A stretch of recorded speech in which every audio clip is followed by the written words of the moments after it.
Alright guys, I hope you're all doing well, and welcome to the showdown between Nurgle and the Dwarves. It's going to be myself with Epidemius facing off against Subutai, who's going to be rocking Old Thoric Ironbrow here on the Haunted Vale, and we are going absolutely nuts with this build. It's going to be really out of left field and very unorthodox. So normally you don't want to bring Plaguebearers against Dwarves for a couple of reasons. Number one, blasting charges do a ton of damage against them.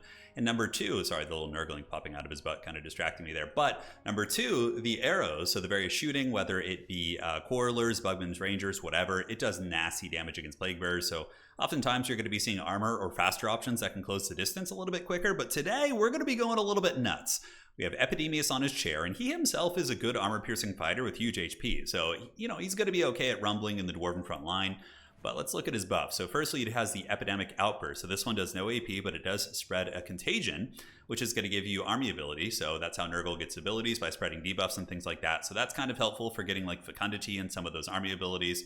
On top of that, he has the Tallyman's Blades. This is really good. Being able to summon a unit of Exalted Plaguebearers is incredibly strong.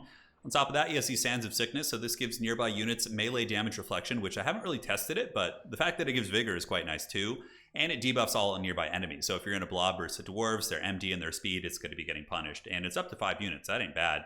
And that's pretty much it on top. Oh, except Tallyman of Pestilence, the main reason you bring him. So as units die near him, which pretty much happens instantly with this build, he's going to be giving nearby demons 20% Phys Res, which is pretty insane, and 15 melee attack too.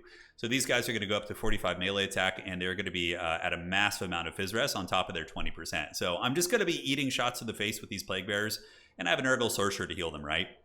And the Toad Dragon. So this is a very risky pick.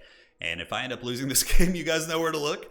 But the Toad Dragon here is, I mean, an AP fighter, anti-infantry. He's got his breath attacks. At the very least, he looks super cool, and it's going to be intimidating to your opponent. And, you know, he's got a ton of HP. So if he's getting shot and you manage to squeak away with him, yeah, that's pretty great. I feel like you should have, like, regeneration or something. But, yeah, he's a little bit underwhelming. But sometimes, you know, the Toad Dragon can surprise you. Nurgling's moving up on the point. Obviously, we're in the new game mode where the objectives open instantly, so I do move up with a couple Marauder Horsemen, and for Subutai's army, the new and improved Dwarves, he's got to be rocking Dwarf Warriors, Felix, and Thoric for the combat squad, but yeah, mostly just standard Dowie battle lines with Dwarf Warriors, backed up by some great weapons to deal with any armor. Bugman's Rangers, regular Quarrelers, and in the back we do get more Bugman's Rangers being called in. He saw the Toad Dragon immediately, right, so he knew that was coming. First thing I'm going to be calling in, by the way, is going to be a Chosen. So it's going to take a moment to get this game started, but thankfully battles start way quicker now in Domination mode. It's pretty funny. We had a Dom tournament right as the new update launched, and I saw a lot of people that I had traditionally only seen playing like land battle, mostly coming in to try it out, which is kind of cool. Obviously, the objectives in the game mode, and skirmishing is a little bit more important now in the early game, especially on bigger maps. So the Toad Dragon Breath is going to get in there. Oh yeah, throwing up on the old Dowie. And they actually take a lot of damage. Funnily enough, he dodged back into it. He was like free of it, and then he moved back into it at the last second because the windup is so like slow and clunky. We do call in Chosen of Nurgle. Now, this is one of my favorite strategies I love to do. I like to call in one super elite tanky unit mixed in with a bunch of haggard ones. And if it's not your starting army, people don't often notice, and sometimes it can submarine over the course of the game. So I've claimed the objectives here. Epidemius is going to start building his charges. So let's see if we can watch the Tallyman and see how it actually rolls up here. So units need to die, entities need to die nearby, so nothing actually died there. The Plaguebearer is holding on, but as the models start to diminish, it is going to add up. So the Toad Dragon is going to be utilizing the trees in the forest, while some Nurglings are going to be circling around the back of the army looking to get on some bows. But yeah, I'm going to be eating a ton of shots here. It is going to be very nasty. Epidemius, you know, he's patrolling the front lines, giving a motivational speech to the boys, being like, "Hold for Nurgle!" As he reads his tally, he's writing down all the Plaguebearers who've disappointed Papa Nurgle here. So we've seen a couple Plaguebearers die so far, and we'll keep track of the tally. The tally is at 2%. So okay, so every model that dies appears to give a percentage point or somewhere close to that. I'm not, yeah, we'll figure it out. Big blasting charge salvo on the Plaguebearers. Epidemius taking tolls, and on the side, the Nurgling's going to be swarming into the Slayer Pirates. So we got the Bikers of Karak dive bar here, and they're going to be shooting at my horsemen, which are skirmishing around the back, trying to get the little turd burglars on them. So the Nurgling's going to be rushing these Slayer Pirates, which is going to be cost effective. And the Toad Dragon moves in for a second, attacks a couple of the Dwarves, and then it's going to be waddling away here. I know the shooting is coming. It's only a matter of time before that happens. Now, we do surge forward, eating a lot of shots on the way. Epidemius has led the charge, and like I said, he's a good AP fighter, so he's not going to, you know, be a slouch here with 8,000 HP and access to healing from my Sorcerer. Should be okay. Toad Dragon's also going to move in, which is incredibly dangerous and possibly a colossal blunder. We do have a lot of shooting. Bugman's Rangers, and Rangers here. Slayer Pirates that are tied down by Nurglings, which is great. And now we're going to be unleashing the other new unit, which is the Pestigors. So Pestigors are amazing. I didn't want them as an initial unit because they're very squishy, but as a tertiary unit, a backup piece to be rolling in and ambushing the weaker flank of the Dwarves, they're going to uptrade super well into these guys. Like, these warriors are going to get smashed. And here's the Tally of Sickness. So we get melee damage, reflection, and vigor. The Toad Dragon's getting pounded super hard. The Master Rune of Slowness is on him, and no! Not like this Toad Dragon. So Toad Dragon is going to be fleeing, eating a lot of shots as blasting charges go down.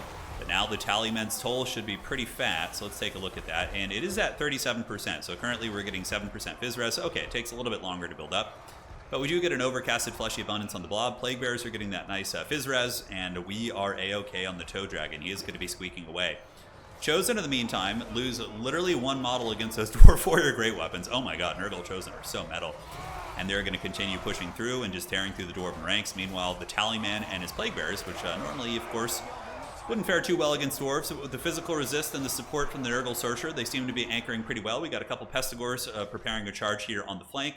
Objective 3 belongs to us, Objective 2 belongs to us, and soon we're going to be taking our clutches on this point. We do put our Pestigors in a pencil formation to try and move through, as Subutai does pull a bit of a value lead, but with that overcasted heal on the Toad Dragon, value is probably very, very close. So here comes Blasting Charges, as the Pestigors dominate the Dwarf Warriors, as you would normally expect. The Blasting Charge is pretty good here, but they kind of got a weird... I was in like a staggered formation, so they didn't quite do as much damage there. So now we use the Scythes of the Tallyman, and we call in the Exalted Plaguebearers of Nurgle. So they're here in the secondary line, and immediately they unleash a salvo of grenades, which is brutal and does a ton of damage. You can see those guys take about 20% HP. And this is good for me, because a lot of his shooting is going to be running from these Plaguebearers for a while. A couple Horsemen diving in with Pestigors, trying to shut down that shooting. And the Toad Dragon is just going to be working on the weak parts of the formation. So that's my game plan. Just have him come around the side, cause havoc, and get terror rats, right? So here he comes. You guys know you want to see him. He's just like, yes, I am a giant angry toad beast. Let's see if he actually attacks here. You know, he's like, I'm just going to be lazy. I'm just going to terror out these guys and chase a couple of them down. He's going to move on to the next Dwarves, and as long as he's far away from the shooting, that is good. So moving on over to Objective 1, we do have our clutches on this point here. Epidemius getting a little bit beat up, but overall he's doing well. There is a Dragon Slayer attacking him, but Epidemius is a good fighter, and he is large, so the Dragon Slayer actually does the bonus against him, but oh, that Dragon Slayer just got killed. Okay, so he's down for the count. Epidemius claiming another tally for the Plague Father. Toad Dragon coming in for the fat charge. Oh yeah, baby, let's go. It has some really good animations. Let's see if we can get the dreaded tongue animation. It does it sometimes. It'll grab something with its tongue, but yeah, Toad Beast is holding on. You know, I brought it as a complete meme. I was like laughing as I was picking my army. I was like, this army's going to be terrible. I'm going to get nuked, but you know, Toad Beast it's only got 300 value, but you know, damage isn't everything. It's able to hang in there, and now it's going to get a rear charge into the formation, potentially get a terror route. Gets a lot of damage against the Dwarf Warriors on impact, and we're going to see what kind of work it can get done. Sadly, Epidemius' tally only buffs demons, if I'm not mistaken, so now it's at 100%, so it's not going to help the Toad Beast. The Toad is not a demon, it's a living creature. Sands of Sickness is going to be helping its vigor out, and the Plaguebearers, like, you wouldn't expect Plaguebearers to last this long against Dwarves, but man, oh man, they're lasting 100 years. He does call in some Doomseekers. The Doomseekers going to be tearing through my troops, and honestly, they could maybe win this fight versus all three of these units. I do attack them with Hounds and a couple Horsemen, just diving around the flanks looking for opportunities, but we do get that triple cap, couple of Nurglings chilling right here, and the Dwarves finally able to get their shooting back online after the Exalted Plaguebearer summon does wear off. Here we do have some Long Drong Slayer Pirates. These guys are pretty cool. They have a really good aura. It's the Dwarf Rum. Insanely good. Negative 10 melee attack on a stick is like really, really powerful. You always kind of want to have them. Obviously, if they were over here in this fight, that would have been huge, right? Would have given my army really, really low melee attack. But you could see 46 melee attacks pretty crazy from Epidemius, right? He's buffing those guys up. We got the Doomseekers just cleaving through Pestigors. A very, very cool unit. I like Doomseekers a lot. I think they're going to be a very, very strong piece. In the meantime, a couple archers back here. Bugman's Rangers have rallied. Long Drong Slayers on the way in. And in the middle, it's getting a little bit dodgier. The Toad Dragon moves up and pokes his head out. He's like, oh, hey, guys. It's like, oh, I remember why I wasn't here now. Yeah, he's got a little bit of missile resist, 25%, so that does help the beast. But man, he is really cumbersome. He turns really, really slowly. A couple Marauder Horsemen move in after the Ekron's Miners get a nice charge. Plaguebearer still grinding it out versus the Dwarf Warriors. And here, we're just going to unleash the Turd Burglars. So we're going to unleash 1,000,000 Nurglings, because, you know, Dwarven missiles are going to take 100 years to kill a Nurgling's 8,000 HP. So we're just going to slap Nurglings on the objectives. We know they'll lose eventually, but it's going to be cost-effective to have them tar pitting into these expensive Slayers. These things are like 900 to 1,000 gold, if I'm not mistaken. So calling for us to try and close out the game, because I'm feeling pretty confident. You know, he's up on value, but with my healing, it's a tight one. I do get the Chaos Knights. So the Chaos Knights of Nurgle going to be rolling dirty, looking super heavy metal as they do. And this is, you know, where a big scary SE can just kind of chill out, because he's going to pressure this side, right? So having a Toad Dragon over here, which is going to get healed in a moment by this Nurgle Sorcerer, is going to be incredibly helpful for helping defend this point. Like, his missiles are all over here. He doesn't have the tools on the side. The Tallyman holding on well, though. These Plaguebearers have heard no bell whatsoever. The 40% physical resist, or was it 45%? Let's go ahead and double check here. So they're at 40% right now. Pretty insane. 40% damage mitigation on top of their already very good stats. They trade turbo well into Slayers. Epidemius himself is holding on like a champ. Nurgling's holding these guys back, and the Toad Beast has arrived, getting a, oh yes, let the Toad Dragon feast. And he gets a beautiful breath right there and roasts those guys. That was actually a really good breath, like half health off a Slayer unit. And these Chaos Knights are going to butter some serious bread. They're big and they're thick, and honestly, I like them in the Dwarf matchup, not in your opening build, but they can do some work. So the Dwarven Miners here are going to get crushed. Their 18 melee defense not going to hold up against the sides of Nurgle. I feel like they should give Nurgle Chaos Knights at sides or something. I know it makes no sense from like a realistic perspective, but it would look so cool if they had like Grim Reaper thighs. There's probably like a mod that does that. Epidemius hanging in there with his Chosen of Nurgle. So the submarine unit that we were talking about, they've fought this entire time. 1,000 value, still going to probably be able to win this fight, honestly, if they just keep fighting here. Dwarves are probably going to be reclaiming Objective 1, but I simply think they're going to be struggling on time. The middle objective in flux here, unfortunately, my Chosen did move off the point, and we do get the Sands of Sickness, so damage reflection is going to be kicking in, and Vigor, which is pretty cool. And the objective does start to go back to us as a couple of Bugman's Rangers move up on the point. The Toad Dragon doing a great job here on the side. Only 900 value, but that's not terrible. You know, he's been able to help win that fight, and he honestly absorbed a ton of Dowie shooting.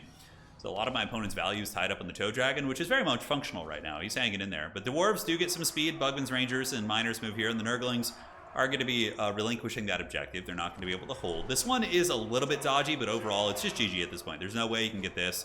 Objective 1 is still probably going to go for me, and when the Chaos Knights arrive, they're going to massacre these Bugman's Rangers and could probably help clean up this blob. Epidemius getting a little bit low, though. Thoric Ironbrow does the magic damage, if I'm not mistaken, so he will circumvent that physical resist as more Plaguebearers arrive. And the Chaos Knights of Nurgle do arrive and punt some of those dwarves into the Shadow Realm. So GG, well played. I honestly, going into that game, I felt like there was no chance that that would work. But that's why it's kind of fun to experiment with these, like, quote-unquote meme builds every now and then. Where I was like, okay, you know, the Toad Dragon wasn't, like, a terrible distraction. And you would never, like, think the Epidemius thing would be okay against dwarves. But he anchored really well, actually. He was super hard to kill. That army of Plaguebearers lasted a long time. I don't even know where my value came from. I think it was the Pesties mostly. 800, 800. Yeah, the Pesties, like, on the flank were really good. The Chosen were solid. It's a fun, you know, fun build overall, and cool to see the Demon Slayer. He about paid for himself. He costs around like 800-900 with the kit that my opponent brought. Doomseekers are really good. I think more Doomseekers, like 2 or 3 Doomseekers against demonic factions. They do magic damage and AP. They literally counter like most of Nurgle's infantry. So I think having a couple Doomseekers would be really nice in that build. But yeah, that's it. GG, well played. Hopefully you guys enjoyed the Toad Beast. We'll see you guys around.